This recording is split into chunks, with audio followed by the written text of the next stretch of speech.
این قسمت رو می‌بینید، این یه دونه سنبه رو می‌بینید؟ یه دونه سنبه که خراب شد جای نگرانی نیست، نمیخواد الگوتون کار کنید. فقط کافیه اینو توی قرینه دوم حواستون بهش باشه. الان خط اول الگومون رو الان به دردمون می‌خوره. الگو رو تا می‌کنی و بقیه‌اش از روی این سنبه‌هایی که زدی اونورم در اینورم در میاری. ببینید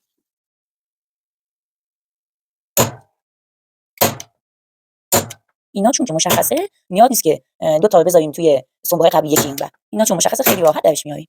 فقط این قسمت مهمه، خیلی با حوصله میزنی.